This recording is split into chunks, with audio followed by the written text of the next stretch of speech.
So when I was saying baby blessing, there are actually two blessings to be done. One for the pregnant woman and the fetus, in order to ensure safe delivery for the safety of both of them. And the other, the baby blessing after the birth. Baby blessing after the birth is just a very standard blessing, like anybody might get at any time, as far as I recall. But the baby blessing for pregnancy and hoping for a good birth, that's a bit of a special deal. And it does go back to a historic incident in the day of the Buddha. There was a person named Angulimala. That was his moniker because he was actually a horrible serial killer. And he had a necklace of his victims' fingers, one finger from each victim. He had a goal of 1,000 fingers. It's a long story. But he had put these fingers around his neck, and finger is anguli and mala is a necklace. So it was the thug with the finger necklace. And he was terrorizing the countryside. The Buddha ended up going out there into the danger zone where he was operating and converting him and bringing him to a life of ethics and goodness. When the Buddha went out there and found this guy, converted him, the man had such a fast transformation that he actually wanted to become a monk. And the Buddha mercifully allowed him to become a monk. This man ended up becoming one of the greatest monks after this extraordinary spiritual transformation. But he was not really accepted by the people. He was known as the most gruesome serial killer that perhaps humankind has ever known. For anybody, killing people by hand with no discernible purpose. And he was heavily rejected. One day, as he was on his fruitless alms run, carrying his empty begging bowl, hoping for food, he heard the sounds of a woman in childbirth. Later he heard her again and realized this was one of those terrible childbirths that perhaps today would be solved with a cesarean, but in those days would be death for the mother and the child. Compassion arose, and this was a man who'd never had compassion. He was very troubled by it. He went to the Buddha and said he heard such and such, and that he was troubled. The Buddha said, okay, you go to her and say, sister, from the time of my birth, I've never deliberately killed any living being by the power of this truth, and you and the baby be well. And the former Angulimala, now named harmless, Ahimsa, was very startled. He said to the Buddha, how can I say such a thing? Then the Buddha said, right. Say, from the time of my spiritual rebirth, I've never deliberately taken the life of any living being by the power of this truth, may you and the baby be well. That he could say, and that gave him more confidence in his own spiritual rebirth, that he's really changed. Because he had had a lot of trouble trying to meditate. He was so remorseful and haunted by the memories of the people he had killed so mercilessly.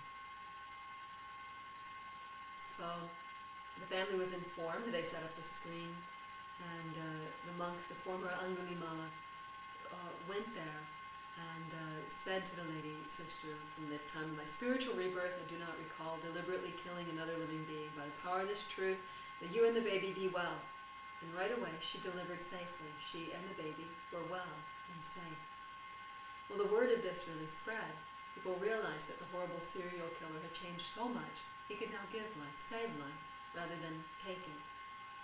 And he himself realized that he was dramatically transformed. He was able to settle down in his meditation, and with a lot of gratitude to the Buddha, he was able to even achieve full enlightenment and become one of the most powerful of all the monks that ever came along. So when a woman is pregnant, all through the centuries, the people remember that incident, and the monk will go to the woman, or the woman will go to the monk, or a set of monks, and the monks will do general blessing recitations, generally reciting words of the Buddha that are powerful in their blessing effect. and then they will say these words, a few words recounting the incident, and then the words that Angulimala had quoted, along with the reminder that these words are powerful for a very long time because of the efficacy of the transformation of Angulimala, having gone from such a horrific serial killer to being someone who abstained from harming any being. So that is the basis for the pregnancy blessing, the pre-birth baby blessing that's done in a lot of Buddhist countries today. I'm only familiar with the ceremony as it's done in Sri Lanka, so I apologize that I'm not more rounded on this. I just go the Sri Lankan way, and I haven't seen even so many of these, so I might miss a couple of details here and there, but I can give the general sense of it. So we have the altar. If you show the altar, we have the altar set up here, most of the way. We just need the string. And when I've seen it done at other times, there was a smaller Buddha image, and I think they put the string around, but I think today it will be enough just to tie the string around the water.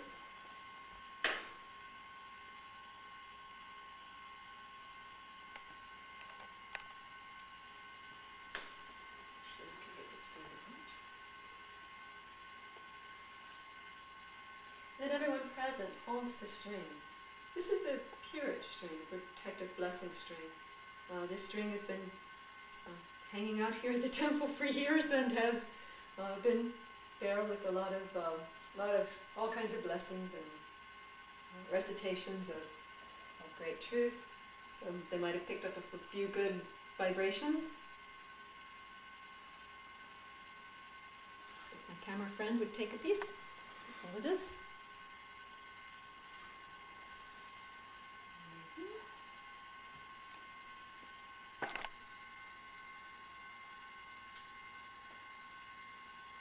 And try not to let it touch the floor.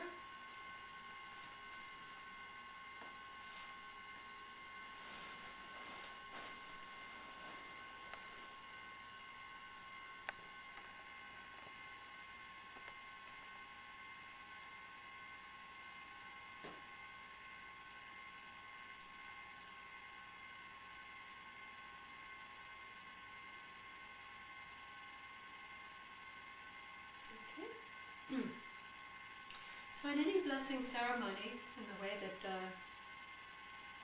I've learned them, we start with Namo Tassa Bhagavata Arahato Sammasambuddhassa 3 times in homage to the Buddha, homage to the blissful one, the worthy one, the fully awakened one. So we do that, and then we recite the excellent qualities of the Buddha, Dhamma, and Sangha. These are the qualities that somebody on entering an initial stage of enlightenment would be able to intuit, realizing that anyone who figured out a path this extraordinary for such super mundane purification had to have been a perfected one. He had to have figured it out himself. He had to have had extraordinary wisdom. He had to have had perfect conduct, and so forth.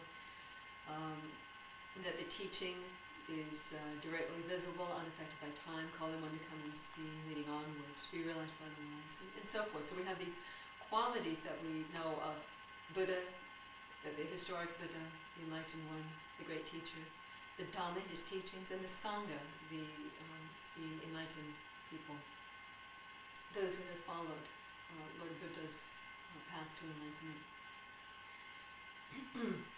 So we first honor Buddha, Dhamma, Sangha, and then we go into what we call a purit, or protective chanting. The basic core of these for any blessing ceremony are the Mangala Sutta, a discourse by the Buddha on the greatest blessings of life, of what they are. The Ratana Sutta, which is a discourse the Buddha gave one time when there was famine and plague and drought. And the discourse he gave was it's statements of powerful truth that with each statement he wishes that by the power of this truth would there be well-being. So that had the strength to, the power to overcome those problems that were plaguing this city. So that one is recited in memory of that, and reminding us of these great truths. And then a discourse by the Buddha on loving kindness, the Karaniya Metta Sutta, on the importance of everyone cherishing all living beings with the love a woman would have for her only child.